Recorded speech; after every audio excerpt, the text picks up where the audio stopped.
Hello my dear children, welcome back to my YouTube channel. Previous video में हमने operators in Python start किया था, जिसमें हमने पढ़ा था कि ऑपरेटर्स क्या होते हैं और उसके साथ ही साथ हमने ये स्टार्टिंग के 3 ऑपरेटर्स कवर करे थे, arithmetic operator, relational operator and logical operator. अगर आपने मेरी वो वीडियो नहीं देखी है तो प्लीज उस वीडियो को चेकआउट कर लीजिए। आज के वीडियो में हम कवर करेंगे इन 4 ऑपरेटर्स को, that is identity operator, membership operator, augmented operator and bitwise operator. तो विदाउट वेस्टिंग टाइम स्टार्ट करते हैं हम आइडेंटिटी ऑपरेटर से। आइडेंटिटी ऑपरेटर्स हमारे 2 ऑपरेटर्स होते हैं, दैट इज और इज नॉट। अब इस क्या करेगा, return true if both variables are same object. ठीक है, कब ट्रू आएगा हमारा, जब दोनों वेरिएबल्स जो है वो सेम ही ऑब्जेक्ट। ठीक, अभी थोड़ा कंफ्यूजिंग लगेगा, लेकिन अभी पहले हम इसको डेफिनेशन पढ़ लें, फिर हम इसके बारे में जब एग्जाम्पल करेंगे तो क्लियर हो जाएगा। इज ऑपरेटर कब रिटर्न करता है, जब दोनों वेरिएबल्स जो है वो सेम ऑब्जेक्ट है। और इज नॉट कब रिटर्न करता है, जब दोनों वेरिएबल्स जो है वो सेम ऑब्जेक्ट नहीं है। ठीक है, इस चीज को अब हम समझते हैं एक एग्जाम्पल की मदद से, कि मेरे पास एक वेरिएबल है x जिसमें वैल्यू है 5, एक वेरिएबल है y जिसमें वैल्यू है 10 और एक वेरिएबल है z जिसमें वैल्यू है 5। अब अगर हम चेक करें कि x और z क्या ये दोनों इक्वल है, सही बात है कि दोनों इक्वल हैं, दोनों ही की वैल्यू 5 है, तो आंसर आ गया ट्रू। अब अगर हम इस ऑपरेटर का यूज करेंगे तो इस क्या करेगा, तो यहाँ पे समझ लेते हैं थोड़ा सा कि मेरे पास मैंने यहाँ पे 3 वेरिएबल लिए हैं। एक लिया है मैंने x, ठीक है, एक लिया है मैंने y और एक है मेरे पास z। x में मेरे पास वैल्यू है 5, y में मेरे पास वैल्यू है 10। ठीक है, अब क्या होगा कि जब z में 5 आएगा तो z भी मेरा इसी मेमोरी लोकेशन पे, जहां पे 5 स्टोर होगा, उसी मेमोरी लोकेशन को पॉइंट आउट करने लगेगा। अब जब हम चेक करेंगे कि x is z, yes x is z, क्योंकि दोनों ही एक ही मेमोरी लोकेशन को जो है वो पॉइंट आउट करेंगे, तो आंसर आ जाएगा हमारा ट्रू। अब अगर हम चेक करेंगे x इज y, तो नहीं भाई, x तो इस मेमोरी लोकेशन को पॉइंट कर रहा है और y इसको कर रहा है, तो ये दोनों अलग अलग है, इसलिए जो है वो आंसर आ जाएगा हमारे पास फॉल्स। अगर हम करेंगे x इज नॉट y, ठीक है, तो भाई ठीक बात है, x और y एक ही ऑब्जेक्ट को नहीं पॉइंट आउट कर रहे, तो इसलिए आंसर जो है वो हमारा ट्रू है। ठीक, तो इसको हम प्रैक्टिकली करके देख लेते हैं कि x की वैल्यू है हमारे पास फॉर एग्जांपल 5, y की वैल्यू है हमारे पास 10 और z की वैल्यू है हमारे पास 5। अगर हम चेक करें कि क्या x जो है वो y के बराबर है, तो नहीं है भाई, फॉल्स है। क्या x z के बराबर है, ठीक है, दोनों इक्वल है, दोनों 5 है। अब क्या मेमोरी लोकेशन पे भी दोनों सेम जगह पे पॉइंट कर रहे हैं, x इज z, तो हाँ भाई दोनों एक ही जगह पे पॉइंट कर रहे हैं। ठीक है, x इज नॉट y, जब x और y नहीं है तो यस, क्योंकि y की वैल्यू y अलग जगह पर है, उसकी वैल्यू अलग है और x की वैल्यू अलग है। ठीक है, अब लेकिन यहाँ पे थोड़ी सी एक प्रॉब्लम ये है, प्रॉब्लम क्या मतलब कुछ सिचुएशंस ऐसी हैं कि जिनमें की सेम वैल्यू होते हुए भी हम एक जगह पे पॉइंट आउट मेमोरी में नहीं करते। वो क्या है, अगर हमने कोई बहुत बड़ी इंटीजर वैल्यू ली, दोनों में हमने सेम वैल्यू स्टोर करी है, बट वो दोनों वेरिएबल्स एक ही मेमोरी लोकेशन पे पॉइंट नहीं करेंगे। पहली वैल्यू अलग जगह पे स्टोर होगी, दूसरी अलग पे होगी। सेम अगर कोई डेसिमल में हमने नंबर लिया है, या हमने कोई कॉम्प्लेक्स नंबर लिया, या हमने यूजर से जो है वो एक स्ट्रिंग इनपुट कराई, तो इसको प्रैक्टिकली करके देख लेते हैं। क्योंकि अभी तक जो हमें कंसेप्ट समझ में आ रहा था, यहाँ से वो ये समझ में आ रहा था कि अगर दोनों वैल्यू सेम है तो वो मेमोरी में सेम जगह पे स्टोर होंगी, सेम जगह पे पॉइंट आउट करेंगी। तो जब अगर वो इक्वल टू आ रही है तो इट मीन्स वो इसमें भी ट्रू आएंगी, लेकिन ऐसा नहीं है। तो हम 1 बाय 1 देखते हैं। सबसे पहले हम देखेंगे कि अगर हमने बहुत बड़ी इंटीजर वैल्यू ले ली, फॉर एग्जाम्पल हमने एक इंटीजर वैल्यू ले ली 1 0 2 3 4 5 6 और y भी ले ली हमने 1 0 2 3 4 5 6। अब आप देखो दोनों सेम वैल्यू है। अगर मैं इनको चेक करूं x इक्वल टू y, तो वो ट्रू दे रहा है, ठीक है भाई इक्वल है। लेकिन अगर मैं चेक करूं कि x इज y, तो वो इस केस में फॉल्स देगा क्योंकि इंटीजर वैल्यू बड़ी हो गई, यदि छोटी वैल्यू होती तो वो हमें ट्रू दे देता। ठीक, अब दूसरा एक्सेप्शन हमने क्या पढ़ा कि अगर पॉइंट में हमने वैल्यू ली है, फॉर एग्जाम्पल हमने ले ली 1.23 और y भी ले लिया हमने 1.23। अब भाई अगर हम दोनों को ऐसे चेक करें x इक्वल टू वाई, सही है भाई, दोनों बराबर है, कोई इशू नहीं है, लेकिन मेमोरी में क्या ये सेम जगह पे होंगे? तो नहीं, मेमोरी में ये सेम जगह पे स्टोर नहीं होंगे क्योंकि ये फ्लोटिंग पॉइंट है।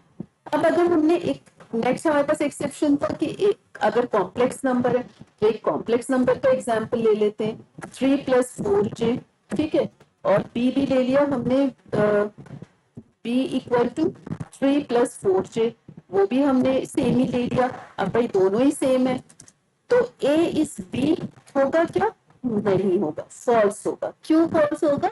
इसलिए क्योंकि ये कॉम्प्लेक्स नंबर है। ठीक इसी तरीके से अगर आप यूजर से स्ट्रिंग ले लो, फॉर एग्जांपल आपने एक यूजर से स्ट्रिंग ले ली इनपुट एंटर नेम,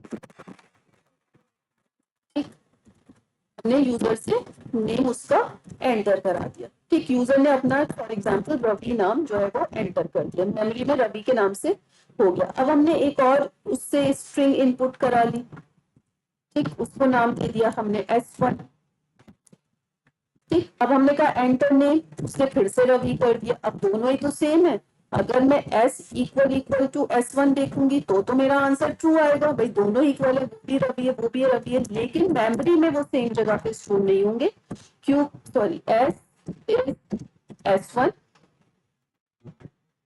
नहीं होंगे, क्यों? क्योंकि हमने यूजर से स्ट्रिंग जो है वो इनपुट कराई है। वहीं पे अगर मैं एक नॉर्मल स्ट्रिंग ले लेती हूँ S इक्वल टू, यहाँ पे अगर मैं रवि ले लूँ RAVI रवि, और S1 में भी रवि ले लूँ, और फिर मैं चेक करूँ क्या ये मेमोरी पे सेम जगह पे स्टोर होगी, तो यस वो होगी, क्योंकि ये हमने यूजर से नहीं लिए, हमने उसे फिक्स कर लिया। आई होप सो कि ये क्लियर हो गया होगा कि कहाँ पर हमारा इज ट्रू आंसर आता है और कहाँ पे हमारा इज नॉट ट्रू आता है।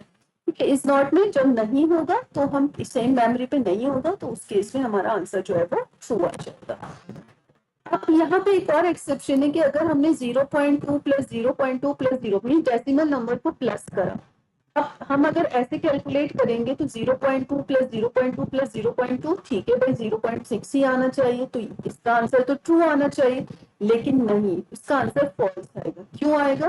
क्योंकि जब हम इसे कैलकुलेट करेंगे तो हमारे पास कैलकुलेट होके ये आंसर आएगा, यानी कि टोटल हमारे पास जो है वो आप देखो कि 16 डिजिट्स का नंबर आएगा। इसको करके दिखा देते हैं, आपको क्लियर हो जाएगा। For example 0.2 + 0.2 + 0.2 equal to 0.6 equal to 0.6। क्या ये दोनों बराबर होंगे? तो ऐसे तो अगर हम देखें तो बराबर है, लेकिन नहीं। क्यों?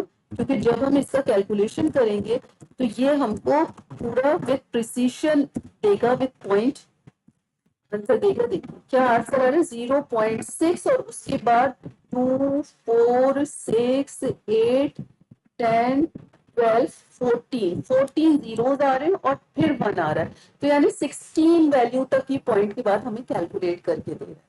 ठीक है, तो इस केस में भी हमें थोड़ा सा ध्यान रखना है। उसके बाद हम आ जाते हैं हमारे नेक्स्ट ऑपरेटर पे, जो के होते हैं मेंबरशिप ऑपरेटर्स। मेंबरशिप ऑपरेटर्स के मीन्स अगर हमारे पास कोई स्ट्रिंग है और उसमें हम किसी पर्टिकुलर सब स्ट्रिंग को या कैरेक्टर को चेक करना चाह रहे हैं कि क्या वो है या नहीं है, अगर वो होगा तो आंसर ट्रू आएगा, अगर नहीं होगा तो आंसर फॉल्स आएगा। नॉट इन में क्या होगा कि अगर नहीं है तो आंसर ट्रू आएगा और अगर है तो आंसर फॉल्स आएगा। ठीक है, इसको प्रैक्टिकली हम करके देख लेते हैं एक बार। हम अपना आईडीएलई ओपन करते हैं, क्योंकि फॉर एग्जांपल मेरे पास स्ट्रिंग है PYTHO इन पाइथन। अब मैं अगर इसमें चेक करती हूँ कि y इन s, भाई ट्रू है क्योंकि y जो है वो मेरे पास है। अगर मैंने इसमें चेक करा x इन s, तो भाई x नहीं है तो इसलिए फॉल्स आ गया। अगर हमने चेक करा a नॉट इन एस, क्या मेरा ए एस में नहीं है, तो नहीं है इसलिए आंसर ट्रू आएगा। अगर मैंने चेक करा एन नॉट इन एस, क्या मेरे स्ट्रिंग में n नहीं है, यस स्ट्रिंग में n है, इसलिए मेरा आंसर यहाँ पे फॉल्स आ जाएगा।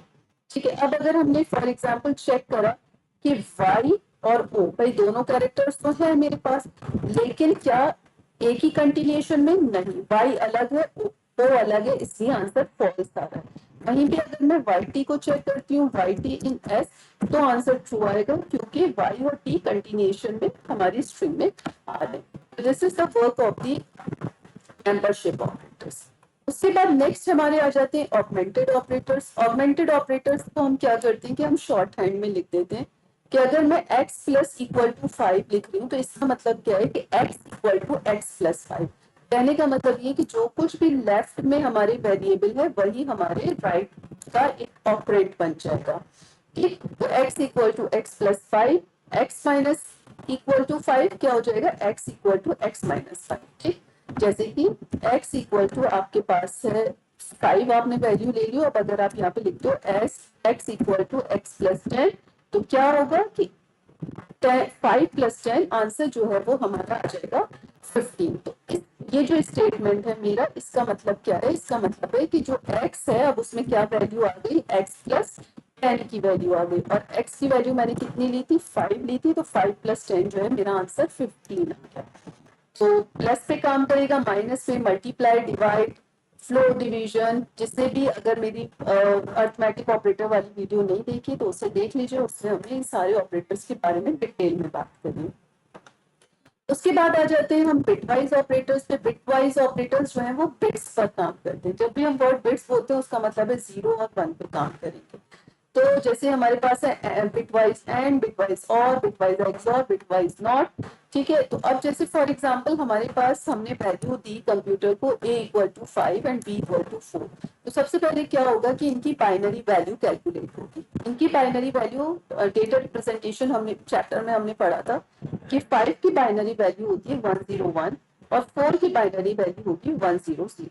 अब जब हम इनको एंड करेंगे तो एंड ऑपरेटर किस तरीके से काम करता है कि अगर दोनों वैल्यूज 1 है तो आंसर 1 आएगा, अदरवाइज आंसर 0 आएगा। ठीक है, तो अब आप यहाँ पे देखो कि दोनों वैल्यूज जब 1 है तो आंसर हमारे पास 1 आ रहा है। फिर यहाँ पे देखेंगे कि दोनों वैल्यू 0 है तो आंसर 0 आ रहा है। अब यहाँ पे एक वैल्यू 0 है और एक वैल्यू 1 है, तो उस केस में जब एक 0 है एक 1 है तो आंसर 0 आता है, क्योंकि कंडीशन है कि दोनों 1 होनी चाहिए। ठीक है, तो इसलिए आंसर आ गया 100।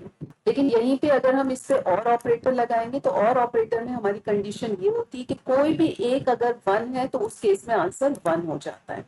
आप देखो यहाँ पे 1 1, तो दोनों ही 1 है तो आंसर 1 हो ही जाएगा। 0 0, कोई सा भी 1 नहीं है इसलिए आंसर 0 हो रहा है। यहाँ पर एक 1 है और एक 0 है, तो जब एक 1 है और एक 0 है तो हमें एक 1 मिल चुका है, इसलिए आंसर 1 हो जाएगा। So I hope so कि ये क्लियर हो गया होगा। If you still have any doubt, you can drop a comment and I will reply you there. So thank you for watching this video.